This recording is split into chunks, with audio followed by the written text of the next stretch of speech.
Kia ora, and welcome to your very own deep dive. Today we're diving into all things New Zealand, armed with the articles and that video transcript you sent in. I have to say, even skimming these got me ready to book a flight. Yeah, New Zealand's got that effect on people. Yeah. And, it's not just the scenery, though. That's definitely a big part. It's the isolation. It's like this incredible time capsule of evolution. You know what I mean? Time capsule of evolution. Okay, now you've really got my attention. So we're talking more than just mountains and fjords. Oh, way more. Think unique species, ancient forests, landscapes shaped by, these incredible forces. Take Milford Sound, for instance, down on the South Island. People call it a sound, but it's actually a fjord carved out by glaciers over, millions of years. Milford Sound, yeah, I remember those visuals from the video, especially those cliffs with the rain. See, and that's the thing about Milford Sound. The rain transforms it. Picture this. Hundreds of temporary waterfalls just appear out of nowhere, cascading down those cliffs. It's incredible. Okay, Milford Sound in the rain is going straight on my bucket list. But speaking of incredible, the video also mentioned Queenstown, the adventure capital, right? Exactly. Queenstown is great because it really shows how New Zealand has something for everyone. Like, you can have people bungee jumping 1 minute, and then the next, they're relaxing with a glass of, award-winning Pinot Noir at a vineyard. Hold on, award-winning wine too? Okay, now I'm really interested. Yeah, the Gibson Valley, which is right near Queenstown, has this unique thing with the sunshine and cool nights. It's perfect for growing those grapes. Sounds like a pretty amazing combo to me, but you don't have to be like a total daredevil to appreciate the South Island. What was that place? The Catlins? It sounded almost too good to be true. The Catlins. It's wild down there. Untouched coastline, cliffs, hidden bays. There's even a petrified forest at a place called Curio Bay. A petrified forest? Seriously, okay, I'm sold. And speaking of incredible names, Mount Cook. Now that's a name that commands some respect. Oh, absolutely.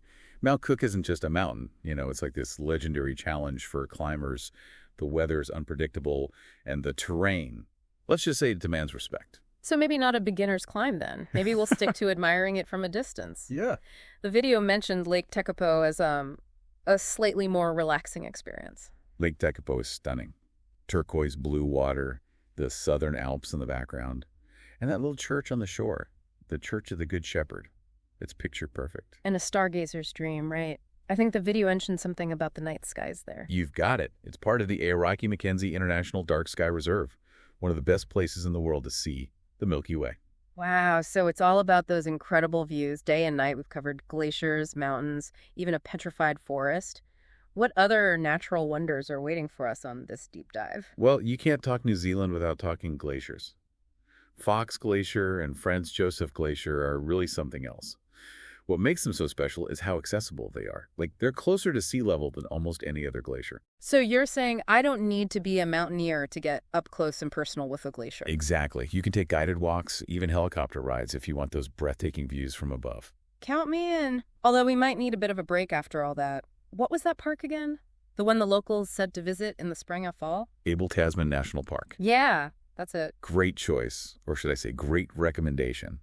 It's known for those golden beaches, the clear blue water, really peaceful. Plus you can see it from every angle. Hiking, kayaking, scenic flights. Sounds perfect for someone like me who can never decide. But eventually, even I have to admit, I need a little city life. So tell me about Wellington. What makes it special besides being the capital? Wellington has this energy. It's compact enough to walk everywhere, and it's got museums, art galleries, coffee shops. And don't forget the cable car. And Zealandia Eco Sanctuary. Seeing a kiwi bird in the wild would be amazing. Zealandia is really cool. It's a fenced-off sanctuary where they're helping native species thrive. Some of them were really close to disappearing. It's great that they're doing that. This deep dive through the South Island has been incredible. But I have a feeling we've barely scratched the surface. You're telling me. We haven't even touched on Fiordland National Park yet.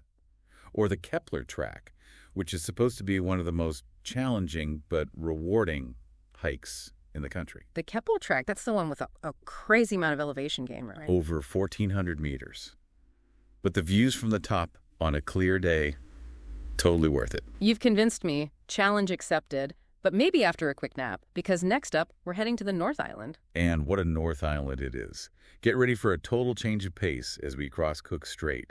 Volcanic landscapes, ancient forests, and a really rich culture. You know, speaking of culture, we touched on the Treaty of Waitangi earlier. I have to admit, I don't know as much about it as I should. It feels important, though, right? Right. Oh, absolutely. The Treaty of Waitangi, signed back in 1840, that was a pivotal moment. The idea was to establish a relationship between the British Crown and the Maori chiefs, which, paved the way for British sovereignty, but it also acknowledged Maori land rights. But it sounds like it wasn't quite that simple. Yeah, you got it. So the treaty was written in English and Maori, and, well, let's just say there were some differing interpretations, especially when it came to sovereignty and land ownership. And that led to, decades of conflict and misunderstandings. So it's not just a thing of the past. It still has an impact today. Exactly. The Treaty of Waitangi is still a really big deal in New Zealand. It shapes debates about land rights, self-determination, even the relationship between Maori and the government today. Wow. It definitely adds another layer to visiting a place like Waitangi, knowing the history. Speaking of things that add another layer, those black sand beaches. We saw glimpses in the video, but what causes that? That's New Zealand's volcanic heart, showing off. Over, thousands of years, volcanic rock gets eroded, and that rock, it's full of minerals, like iron. Oh, and yeah. so that gets deposited along the coast, pounded by waves, and boom, black sand. It's so striking. Black sand, turquoise water, and then often that lush green in the background. No wonder photographers love it there. And don't forget those putukawa trees. The ones with the bright red flowers. They cling to those cliffs against the black sand. It's quite a sight. Okay, I am definitely brushing up on my photography skills before this trip. But enough about the scenery. Let's talk adventure. You mentioned the Kepler Track, but what about the North Island? Any must-do hikes there? You can't talk North Island hikes without mentioning the Tongariro Alpine Crossing. People call it the best one-day hike in New Zealand. You hike past volcanic craters, these amazing emerald lakes. It's like another world. The video mentioned it's part of Tongariro National Park, which is a dual World Heritage Site. What does that even mean? It means it's recognized for both its cultural and natural significance, which is pretty rare. For the Maori, those mountains are sacred, And the geothermal features, too, they have a deep spiritual meaning. It's amazing how spirituality and nature are so intertwined in New Zealand. Like every mountain, every lake has this story behind it. And sometimes those stories get a little muddy. Wait, are you talking about Rotorua? With the mud baths and geysers? That place looked unreal. Rotorua is definitely unique. It's got this cool blend of Maori culture and geothermal wonders. You can experience a traditional hangi, which is where they cook food underground with geothermal heat. And then, go relax in a mud bath. From mud baths to art trails. The video mentioned Waiheke Island as this haven for art lovers and wine enthusiasts. Is there anything this country can't do? Waiheke is all about indulging your creative side. Imagine vineyards on the hillsides, art studios everywhere, and that, chill island vibe. You can browse galleries in the morning, sip wine in the afternoon, all with views of the Hauraki Gulf. Relaxation with a view should be New Zealand's slogan, honestly. But as much as I love nature, I do need my city fix every now and then. What's the vibe in Auckland? I know it's the biggest city. Auckland's wild. It's built, more like scattered around 48 volcanic cones. So you have this crazy mix of urban life and nature. And of course, you can't miss the Sky Tower for even more of those amazing views. Okay, city life with volcanoes. Now I'm intrigued. But those landscapes we've talked about, they've been breathtaking. Are there any hidden gems you haven't mentioned yet? Hidden gems? Oh, there are tons, like Castle Point. Even the name sounds, kind of rugged. It's all about rugged beauty there. You've got this, picture it, a limestone reef sticking out into the Pacific Ocean. Historic lighthouse on top. Oh, and a colony of fur seals. Okay, that's going straight on the list.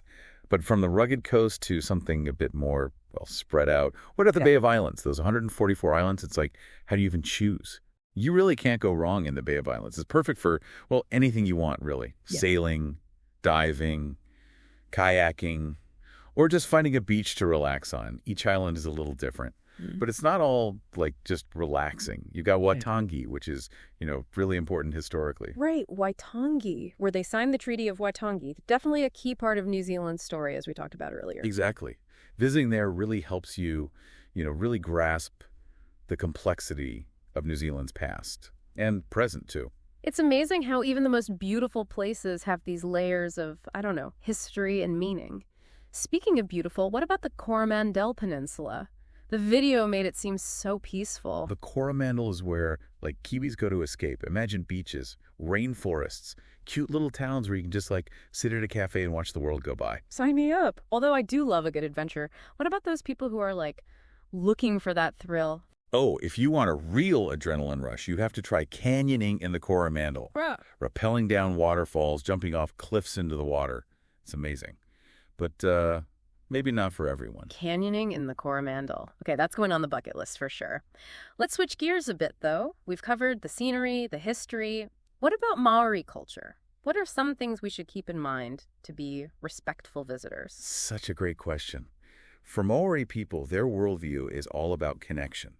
Connection to the land, the sea, the sky. It's important to, like, really try to understand that. So it's about more than just, not littering. It's about respecting the deeper meaning of the place. Yeah, exactly. Like a marae, for instance. A marae is a sacred meeting place for Maori. They share stories there, have ceremonies, connect with their heritage. So it's more than just a building. It's like the heart of Maori culture. Right. And if you're visiting a marae, you have to follow the rules, the protocol. Ask permission before entering. Take off your shoes. It's about showing respect and being open to learning. It's about listening, observing, really approaching another culture with humility. I love that. That's what's so great about travel, especially to a place like New Zealand. It's a chance to, see things differently, learn from other perspectives. I couldn't agree more. This deep dive has been amazing. I mean, we've talked about everything from glaciers to geysers, Maori culture to adrenaline-pumping adventures. So we've only just scratched the surface, honestly. New Zealand is one of those places that you just have to experience for yourself. So for our listeners who are probably already packing their bags, what's one piece of advice you would give them? How can they make the most of their New Zealand adventure? Don't be afraid to get off the beaten path. Talk to the locals. Be open to trying new things. You never know what you'll discover. I love it. And don't forget, we've got links to everything we talked about in the show notes, so you can start planning your own New Zealand adventure. Until next time, happy travels.